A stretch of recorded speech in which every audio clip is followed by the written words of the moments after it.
이번에는 피츠버그 스틸러스에 대해서 좀 얘기를 해보겠습니다. 지난 시즌에 10승 7패 기록을 하면서 지구 2위를 차지를 했고, 플레이오프에는 진출했습니다만 이제 와일드카드 라운드에서 탈락하면서 아쉬움을 남겼었던 스틸러스였는데, 어쨌든 계속해서 5할 승률을 만들어낸다라는 건 참 대단한 것 같습니다. 2003년에 이제 6승 10패를 기록한 이후로 지난 시즌까지 지금 21년 연속 최소 5할 승률을 기록을 하고 있는 스틸러스예요. 그래서 캡스페이스라던가 드래프트 제도라던가 이런 이제 팀 간의 전력 불균형을 해소하는 여러 제도들이 이제 도입되어 있는 NFL 리그에서 이렇게 장기간 동안 약팀으로 추락하지 않고 경쟁력을 유지하고 있다는 것 자체가 참 대단하다는 생각이 들어요. 그래서 음. 1965년부터 85년까지 피츠버그와 똑같이 21년 동안 이 기록을 달성했었던 이 댈러스 카우보이스와 지금 타이를 이뤘거든요. 그래서 올해 피츠버그 입장에서는 이제 역대 NFL 신기록에 도전하는 또 한 해가 될 전망입니다. 다만, 지금 이제 5할 승률에 만족할 그런 팀이 아니기도 하고, 이게 최근에 이제 플레이오프에는 꾸준하게 그래도 비교적 다른 팀에 비해서는 꾸준하게 진출을 했던 거에 비해선 뭐 성과가 있었느냐? 딱히 그렇진 않거든요. 지금 2017년 디비저널 라운드 탈락한 이후에 좀 7년 동안 4번 플레이오프 나갔는데 1승도 없습니다. 이런 부분들에 대한 해결이 일단 조금 빠르게 필요한 것 같다라는 생각이 들어요. 음, 그리고 이 2017년 플레이오프도 바이를 얻고 디비저널 라운드에 직행했지만 곧바로 떨어진 거기 때문에 플레이오프 승리를 거둔 거는 이제 2016년까지 올라가야 하거든요. 그래서 피츠버그 팬들의 어떤 플레이오프에서의 승리에 대한 갈망이 지금 꽤 높지 않을까, 이런 생각이 듭니다. 어쨌든 이런 부분들을 좀 해소하기 위해서 분주하게 움직였었던 스틸러스였어요. 결국 주전 쿼터백을 교체를 했는데 러셀 윌슨과 저스틴 필즈 두 명의 쿼터백이 모두 떠났습니다. 둘 중에 누가 주전이 되느냐 이런 얘기를 했었는데 둘 다 주전이 되진 못했어요. 그러면서 이제 제츠에서 방출됐던 이 에런 로저스와 1년 1365만 달러 계약을 맺은 것이 깜짝 뉴스였습니다. 옵션까지 모두 달성하면 거의 한 2천만 달러까지 올라가는 계약 형태인데 제츠에 오고 나서는 우리가 알던 에런 로저스는 아니죠. 멜라이프 스타디움에 이제 그 수맥이 흐르는지를 한번 확인할 수 있는 좋은 기회가 되지 않을까라는 생각이 드는데, 어쨌든 에런 로저스로서도 이제 선수 생활의 황혼기를 아름답게 마무리를 하고 싶을 텐데, 네, 그걸 좀 보여줄 수 있느냐가 관건인 시즌이 될 것 같습니다. 만약에 여기서도 실패를 한다라고 하면 에런 로저스에게 또 한 번의 기회가 더 올 것 같진 않거든요. 시계를 이제 제츠 데뷔전으로 돌려보면 사실 2023 시즌 개막전에 이제 큰 부상을 당하면서 좀 많은 세계선이 뒤틀렸고, 에런 로저스에게 기대를 많이 했었던 제츠 팬들이 좀 실망을 할 수밖에 없었던, 그런 그 이후의 결과들이 있었는데, 그럼에도 불구하고 에런 로저스 개인 입장에서는 지난 시즌에 이제 40세가 넘은 상황에서 어쨌든 전 경기에 출장하면서 한 시즌을 풀타임 주전을 치를 수 있는 체력은 여전히 남아 있다는 거를 뭐 스스로는 보여줬거든요. 그런 것들이 올해 피츠버그에서 이제 주전 기회를 받을 수 있었던 좀 명분으로 작용했다는 생각인데, 이번 시즌 로저스가 어떤 퍼포먼스를 보여줄지를 예측하는 것은 이제 굉장히 조심스럽고 어려운 일이라는 생각은 들지만, 분명한 것은 최근에 어떤 피츠버그의 쿼터백 역할을 했었던 선수들에 비해서는 현재 피츠버그 스틸러스의 오펜스 공격진 구성이, 인적 구성이 쿼터백에게 좀 많은 것을 요구하는 상황으로 좀 바뀐 것이 아닌가라는 생각이 좀 드는 상황입니다. 올 시즌에 그 선수 영입과 이탈 리스트를 보면 이게 확연하게 좀 느껴지죠. 특히 이제 리시빙 옵션 보강에는 조금 이제 힘을 쓰긴 했습니다만 러싱 자원들의 유출이 사실은 좀 적지 않아 보이긴 하거든요. 물론 로저스가 그만큼 해주면 되지 않냐라는 생각이 들긴 하지만 로저스가 그만큼을 솔리드하게 해줄 수 있는 선수가 지금 맞느냐? 이건 좀 물음표기 때문에 로저스의 활약 여부에 따라서 올 시즌 이 피츠버그 스틸러스의 성적이 꽤 많이 좌우가 될 것 같다라는 그런 생각이 듭니다. 음. 그러니까 좋은 구술들을 데려왔는데, 그것을 음. 로저스가 잘 꿰지 못한다면 예, 그 구술이 이제 제 값어치를 하지 못하겠죠. 그리고 이제 그 과정에서 어떤 내준 것들이 있었기 때문에 예, 그것들이 이제 분명히 또 리스크로 작용할 가능성도 있다라는 생각이 드는데 이제 좀 스킬 플레이어진들에 대해서 살펴보면 일단 러닝백에서 이제 2021년 1라운드에 뽑았던 러닝백 나지 해리스와 연장 계약을 맺지 않으면서 이제 결별을 했던 것이 또 굉장히 큰 뉴스였어요. 러싱 시도당 전진 야드 면에는 아쉬움이 있긴 했죠. 근데 이 선수가 포지션이 러닝백이고 거기다 부상 없이 전 경기를 뛰면서 매년 1000 러싱 야드를 넘겼던 점을 생각을 하면 이 선수 5년차 옵션을 실행하지 않았던 게 조금 의문이긴 합니다. 어쨌든 나제리스를 떠나 보낸 스틸러스고 나제리스가 떠나고 난 이후에 이제 넘버원 러닝백 자리를 지난 시즌 백업이었던 제일런 워렌이 이어받을 예정이에요. 그리고 이제 워렌이 올라가면서 빈 백업 자리는 드래프트 3라운드 전체 83번으로 뽑은 이 아이오와 대학 출신의 러닝백 캘럽 존슨 그리고 이제 지난 시즌 이글스에서 또 백업 러닝백으로 뛰었던 이 케니스 게이넬 뭐 이런 선수들을 영입을 하면서 러닝백 그룹을 좀 재정비하는 시간을 가졌습니다. 일단 이제 뭐 캘럽 존슨 같은 경우에는 나제리스의 장점을 좀 갖고 있는 선수다. 비슷한 유형의 선수다라고 얘기를 할 수 있겠죠. 이 선수가 피지컬이 좋다라고는 하더라도 해리스만큼 해줄 수 있을 것이냐? 이거는 사실 조금 어렵다라고 봐야 될 것 같고요. 케네스 게이널도 이제 영입이 되긴 했습니다만 이 두 선수가 들어왔다고 해서 나지 해리스의 몫을 다 해줄 수 있을 것인가? 이건 역시 저는 좀 부정적이긴 하거든요. 전반적으로 봤을 땐 좀 마이너스가 됐다라고 보는 게 맞는 것 같긴 해요. 캘럽 존슨 같은 경우에 이제 나제리스처럼 펌블 턴오버가 굉장히 적은 좀 안정적으로 볼을 잘 지켜내면서 공격을 할 줄 아는 선수라는 장점도 있더라고요. 그래서 음, 여러모로 좀 해리스랑 겹치는 부분이 많은데 물론 프로 무대에서 자신의 그 잠재력을 이제 만개할 가능성도 있기는 합니다만 어쨌든 지금 시점에서는 전체적인 육각형 크기가 조금 작은 나제리스라고 보는 게 맞는 것 같거든요. 아까 서두에 말씀드렸듯이 러닝백 그룹에서는 약간의 마이너스는 좀 느껴지는 상황입니다. 리시버 쪽도 이제 변화가 많습니다. 사실 안토니오 브라운 이후에 정말 긴 기간 동안 팀의 넘버원 옵션으로서 뛰었던 리시버가 없거든요. 중간중간 뭐 주주 스미스 슈스터라든가 뭐 디온테 존스 이런 선수들이 1000야드를 넘기는 그런 시즌을 만들어내긴 했습니다만 롱런 하질 못했죠. 주주 스미스 슈스터도 이제 워낙 그 워크식 관련해서 좀 얘기가 많았던 선수였고, 디온테 존스는 저희가 그 브라운스 얘기하면서 말씀드렸습니다만, 추워서 못 뛰겠다, 뭐 이런 말 같지도 않은 소리를 하는 그런 좀 특이한 선수들이었기 때문에, 어, 참 웃기죠. 마이크 탐린 감독처럼 그 디서플린을 강조하는 감독도 드문데, 그런 팀에서 이런 선수들이 나온다는 게 참 재미있는 부분인 것 같습니다. 이게 어떻게 보면 그런 감독이 있기 때문에 이런 말썽쟁이들을 우리가 뽑아서 교화를 시킬 수 있지 않을까라고 스카우트들이 좀 과신을 하는 것 같다라는 생각이 들기도 하고요. 그런 얘기 하잖아요. 역사의 수레바퀴는 돌아가고 새로운 것은 없다. 약간 이런 얘기 하잖아요.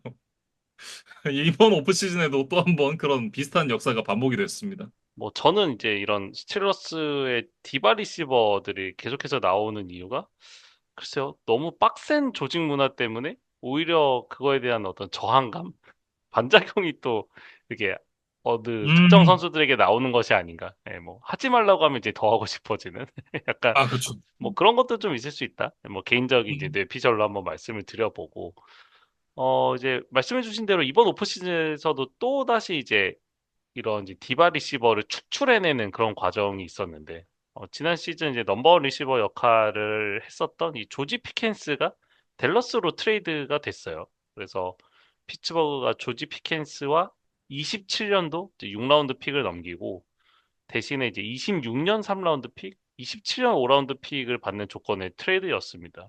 그러니까 음, 사실은 2023년에 첫 리시빙 야드를 넘겼고 지난 시즌도 이제 부상으로 한 3경기 정도를 결장했던 것만 아니었다면 충분히 1000야드를 넘길 만한 페이스를 보여주고 있었던 피켄스였기 때문에 그리고 이제 아직 루키 계약도 남아 있는 선수거든요.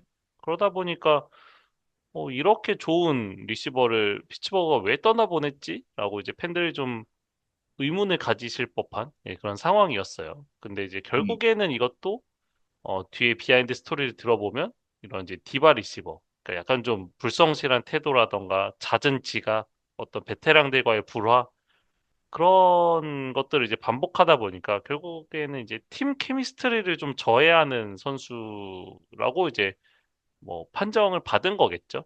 그러면서 이제 피처버그가 좀 과감하게 이 피켄스를 좀 쫓아내는 그런 트레이드가 있었습니다. 그리고 이제 이 피츠버그가 자신 있게 피켄스를 보낼 수 있었던 건 역시나 이제 트레이드로 데리고 왔었던 디케이 메카프의 존재 때문이겠죠. 그러니까 지난 시즌이 끝나고 나서 올해 3월 이제 그 드래프트 2라운드 픽, 7라운드 픽 한 장씩 시애틀한테 주고 DK 메카프 그리고 6라운드 드래프트 픽을 받아왔었거든요. 그 이후에 이제 시애틀과 남아있던 1년 1,800만 달러 계약 플러스 4년 1억 3,200만 달러 추가 계약을 안겨주면서 이제 향후 5년간을 묶어놨습니다. 그래서 메칼프도 이제 연평균 3천만 달러를 받는 이제 리시버가 됐고, 데뷔 후 6년간의 커리어 평균 리시빙 야드가 이제 1000야드가 넘는 확실한 커리어와 클래스를 보여준 선수이기 때문에 뭐 그만큼 이 리시버 갈증에 좀 시달렸던 피츠버그 팬들로서는 좀 반가운 소식이 되지 않을까 싶고, 음. 다만 이 선수도 사실 시애틀에서 좀 떠나고 싶다라는 이야기를 하면서 이제 트레이드를 요청을 했었던 거잖아요. 그렇기 때문에 글쎄요, 뭐 피츠버그에서 좀 잘 적응을 해서 피츠버그에서는 좀 언해피 없이 좀 오랜 기간 어, 좋은 활약을 해주기를 좀 기대를 해야 되는 상황인 것 같습니다. 네. 그 외에도 이제 베테랑 로버트 우즈랑 1년 200만 달러 계약을 맺으면서 리시버 뎁스를 좀 강화를 하기도 했었고, 타이트엔드 쪽에도 이제 투자를 좀 했습니다. 그, 팻 프라이머스가 잔류를 해 있는 그런 상황에서, 지난 시즌에 이제 마이애미에서 800 리시빙 야드를 넘기면서 커리어 하이를 찍었었던 베테랑 조누 스미스를 트레이드로 영입을 했습니다. 우리랑 있을 때는 이렇게 잘하지 않았었는데. 네, 사실 조노 스미스가 조금 최근 몇 년간 좀 침체되어 있었던 상황이었는데, 모처럼 마이애미에서 이제 다시 한번 부활에 성공을 했고, 기존에 이제 남아있었던 1년 계약에 더해서 1년 1200만 달러 추가 계약을 안겨줬어요. 이제 그러면서 2년 총 1600만 달러 조건으로 피츠버그가 스미스를 이제 향후 2년간 좀 보유를 할 예정입니다. 조누 스미스 영입은 오펜시브 코디네이터 아서 스미스의 추천으로 이루어졌다 그래요. 그 테네시와 애틀랜타 시절에 이제 조누 스미스와 함께 하면서 이 자신의 공격 시스템에 가장 적합한 타이트엔드가 조누 스미스다. 아, 그러면서 뭐 타이트엔드뿐만 아니라 풀백, 슬롯 리시버까지 다양한 역할을 부여하면서 좀 다채롭게 쓸 수 있다. 라고 이제 생각을 하고 이 선수를 영입을 했다 그래요. 음. 그리고 이제 과거 다른 팀에서 이 아서 스미스가 공격을 지휘할 때 보면 이 두 명의 타이트엔드를 동시에 필드에 내보내는 12 퍼스널이죠. 이거를 이제 굉장히 즐겨 사용했던 인물인데 올해도 이제 사실 상대적으로 넘버 3 리시버가 지금 뭐 뛰어나지 않기 때문에 아마도 뭐 러닝백 한 명에 DK 메칼프, 켈빈 오스틴, 그리고 이제 타이트엔드 팻 프라이어무스와 이 조누 스미스까지 이렇게 5명의 스킬 플레이어들을 좀 투입하는 공격을 많이 시도하지 않을까라는 예상을 하더라고요. 그래서 음. 어, 뭐 아서 스미스가 좀 자신의 어떤 뮤즈로 지금 사용을 하고 있는 조누 스미스와 오랜만에 또 재회를 했기 때문에 또 좋은 활약을 한번 기대를 해보겠습니다. 오라인 쪽은 이제 리그 중위권 정도로 좀 평가를 받고 있는데, 지난 시즌에 이제 트로이 파타누, 제임스 데니얼스 뭐 이런 선수들이 부상으로 많은 스냅을 좀 소화를 하지 못하면서 좀 어려움이 있었습니다. 근데 그럼에도 뭐 자크 프레이저, 메이슨 맥코믹 이런 젊은 선수들이 또 성장을 하는 그런 시간들이기도 했어요. 그래서 이제 이번 오프 시즌에는 댄 무어, 그다음에 이제 제임스 데니얼스 같은 이제 베테랑들이 팀을 떠나면서 좀 일부 자리들의 변화가 생겼는데 일단 지난 시즌 라이트 태클로 뛰었던 브로데릭 존스가 이제 레프트 태클로 이동을 하고 이 부상에서 회복한 이 트로이 파타누가 다시 한번 라이트 태클로 시즌을 출발할 예정입니다. 그리고 이 제임스 데니얼스가 떠난 가드 자리는 그대로 이제 메이슨 맥코믹이 이어받을 전망인데 지금 이제 주전으로 예상되는 5명의 선수 중에 레프트 가드를 제외한 나머지 네 자리가 모두 루키 컨트랙트에 묶여 있는 이 젊은 선수들로 구성이 되어 있어요. 그래서 베테랑 쿼터백 에런 로저스와 이제 굉장히 젊고 유망한 이 오펜시브 라인의 만남입니다. 그래서 이제 베테랑 쿼터백 에런 로저스를 이 젊은 선수들을 얼마나 잘 지켜줄 수 있느냐가 좀 중요해 보이는 시즌입니다. 수비 쪽에도 여러 가지 뉴스들이 있죠. 일단 뭐 TJ 왓 얘기를 가장 먼저 해야 될 것 같습니다. 3년 1억 2,300만 달러 계약을 맺으면서 쿼터백이 아닌 선수 중에 가장 많은 연평균 금액을 받는 선수가 됐습니다. 향후에 이제 또 언젠가는 이 기록이 깨지겠지만, 네, 음, 어쨌든 TJ 와트가 정말 엄청난 연봉을 받게 됐다라는 건 이제 변함이 없는 사실인 것 같고, 네, 레리 음. 오군조비가 떠난 앞서는 이제 드래프트 1라운드 전체 21번으로 뽑은 이 오레건 대학 출신의 루키 데릭 카몬이 이제 바로 좀 주전 자리를 이어받을 것으로 보여요. 이게 그 드래프트 할 때만 하더라도 에런 로저스 영입이 정해지지 않은 상황이었거든요. 그래서 스틸러스가 쿼터백을 뽑을 것이다. 뭐 이런 예상들이 좀 많았었는데 결국 이제 수비 쪽을 강화를 하고 베테랑 쿼터백을 영입하는 쪽으로 의사결정을 내렸어요. 음. 그래서 데릭 카몬 같은 경우는 이제 굉장히 압도적인 피지컬을 바탕으로 상대 오라인을 뚫어낼 수 있는, 그다음에 이제 쿼터백에게 프레셔를 가할 수 있는 뭐 그런 능력을 가진 선수로 이제 평가를 받고 있고, 뭐 단기적으로는 이제 레리 오군조비의 자리를 대체할 예정이라고 말씀드렸지만, 장기적으로는 이제 캠 헤이워드가 지금 30대 중반의 나이에 접어들었거든요. 그래서 이제 헤이워드도 언젠가 이제 은퇴를 하게 될 텐데, 이 헤이워드의 뒤를 이어서 어떤 TJ 와트와 함께 이 프런트 세븐의 중심을 잡아줄 자원으로 성장해 주기를 좀 기대를 하고 있습니다. 그리고 이제 세컨더리 쪽에도 빅뉴스가 있죠. 일단 그 코너백 단테 잭슨이 팀을 떠났고 지난 시즌 이제 이글스에서 우승을 차지했었던 베테랑 데리우스 레이를 1년 1천만 달러에 영입을 했습니다. 사실 이제 이글스에서 캡 스페이스 이슈로 이제 정리가 됐던 슬레이였기 때문에 뭐 명성에 비해서는 이제 좀 저렴한 가격으로 데려올 수가 있었고, 근데 음. 다만 이제 슬레이도 어느덧 30대 중반의 나이에 지금 접어든 상황이거든요. 이제 그러다 보니까 어, 젊었을 때는 사실 이제 맨 커버리지에 굉장히 뭐 장점이 있는 선수라는 평가를 받았지만 지금도 그것을 그대로 해낼 수 있는지에 대한 의문은 좀 남아 있는 것 같아요. 이제 음. 아무래도 나이가 들면 이제 뭐 순간적인 스피드나 뭐 반응 속도 이런 것들이 좀 떨어질 수밖에 없기 때문에 맨 커버리지에서는 좀 약점을 드러낼 가능성도 있다는 생각은 들거든요.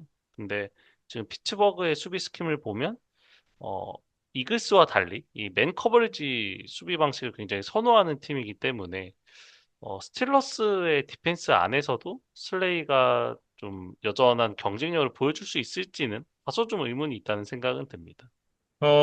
그리고 이제 또 하나의 빅뉴스가 있습니다.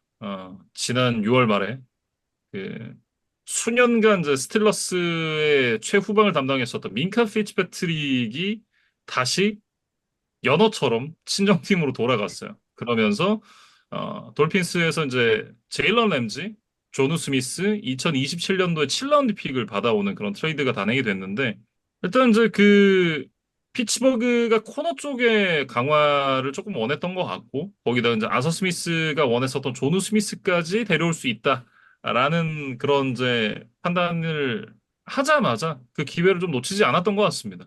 뭐 조건에 대해서 이제 조금 더 말씀을 드리면 이제 민카 피츠패트릭과 27년 5라운드 픽이 이제 같이 넘어간 네, 그런 상황이었고 글쎄요. 결국에는 뭐 민카 피츠패트릭의 기량은 여전하지만 어쨌든 자신들이 원하는 것을 얻으려면 또 상대가 우리 것 중에 좀 탐낼 만한 거를 이제 줄 수밖에 없잖아요. 이제 그것이 결국 트레이드의 기본 원리이기 때문에 뭐 마음은 아프겠습니다만 S급 세이프티를 내주는 이제 과감한 결정을 했다. 네, 그런 이제 출혈을 감수했다라고 좀 봐야 될 것 같고 결국에는 이제 강한 코너백들을 지금 여러 명 보유를 하면서 상대 리시버들을 이제 꼼짝 못하게 만들어 놓고 상대적으로 좀 클래스가 떨어지는 세이프티들이 이제 후방에 배치되더라도 이제 그들에게 좀 부담을 덜어줄 수 있다면 우리는 여전히 강력한 세컨더리와 수비를 보여줄 수 있지 않겠느냐라는 이제 전략으로 지금 접근을 하는 것 같아요. 예, 그래서 음. 과연 이제 스텔러스의 구상대로 흘러갈 수 있을지는 조금 더 지켜봐야 될 것 같습니다. 전반적으로 봤을 때는 이제 뭐 공수할 거 없이 뭐 빅네임들 영입이 많았었죠. 에런 로저스라든지 DK 메카프, 뭐 제일런 램지 그리고 뭐 전성기만큼의 폼은 아니겠습니다만 어쨌든 뭐 한때 또 그 리그를 호령하는 코너백이었던 뭐 데리우스 슬레이 이런 선수들을 이제 영입을 했기 때문에 올해는 뭔가 좀 플레이오프에서 최소 1승은 해야 되지 않나라는 그런 이제 목적 의식이 분명히 있을 것 같긴 해요. 근데 결국은 나제리스가 빠져나간 그 러싱의 빈자리를 어떻게 메울 것인가. 그리고 반드시 잘 해줘야만 하는 에런 로저스가 얼마나 해줄 수 있을 것인가. 이런 부분들이 역시나 불안 요소로 남는 건 어쩔 수 없는 것 같습니다. 음. 그러니까 저도 수비 쪽은 큰 걱정은 되지는 않아요. 민카 피츠패트릭이라는 좋은 선수가 빠져나가긴 했습니다만 앞선이나 뒷선이나 어, 관계없이 모두 이제 좋은 선수들로 채워져 있고 또 새로 영입된 선수들의 클래스가 또 상당하기 때문에 수비 쪽에서 이제 뭐 부상이라던가 이제 그런 예외적인 변수만 일어나지 않는다면 큰 걱정은 되지 않는 반면에 공격은 이제 말씀해주신 대로 이제 러싱 공격의 약화를 이제 40대에 접어든 이 노장 에런 로저스가 좀 무거운 책임감을 안고 그 통나무를 잘 들 수 있을 것이냐에 대한 음, 의문보는 좀 있다는 생각은 들거든요. 그래서 결국에는 공격진의 어떤 퍼포먼스, 정확히는 이제 에런 로저스의 퍼포먼스에 올 시즌 성패가 좀 달려 있다. 좀 진부하고 식상하지만 그런 이야기로 좀 결론을 내야 될 것 같습니다.